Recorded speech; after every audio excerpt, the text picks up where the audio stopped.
لو ما تعرفش الخناقه ما بين شيكابالا والاستاذ مرتضى منصور، انا اقول لك الموضوع ابتدى لما الاستاذ مرتضى منصور طلع واتكلم عن شيكابالا. قال ايه بقى؟ ده احنا بندور على 1,400,000 علشان ندفعهم عشان الغرامه بتاعتك في نادي سبورتنج، والقيد موقوف بسببك، وانا مش بنام بقالي 24 ساعه علشان ممدوح عباس يفك الحظر على الزمالك. اطلع طيب لممدوح عباس حبيبك وصاحبك، اداك ال 300,000 لما رحت له في نهايه الدوري اللي قبل اللي فات، وقول له يرفع الحجز عن الزمالك.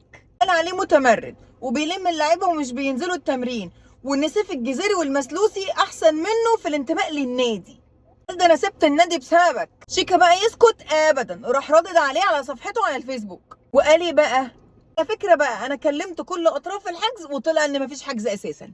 اما بقى موضوع نادي سبورتنج لشبونه، زمالك اشتريني في 2016 ب 650,000 دولار، سدد 140,000 دولار، بقى 510,000. وقتها كان الدولار ب 7 جنيه، يعني 3,900,000.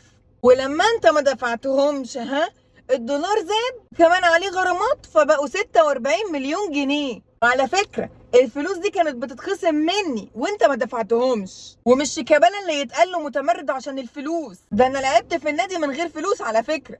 قناة الزمالك بقى طلعت ايه ما اقولكش، طلع الحاج عبد الشافي صادق وقال انت نسيت نفسك يا شيكا، المستشار كان بيعطف عليك. مصطفى الفخراني طلع وقال ده احنا بروزنا لك اللقطة بتاعت رونالدو وتعمل الكلام ده. الفيديو ده بيقول لك ان الاستاذ مرتضى منصور وقناة الزمالك بيتخانقوا مع شيكابالا. سلام.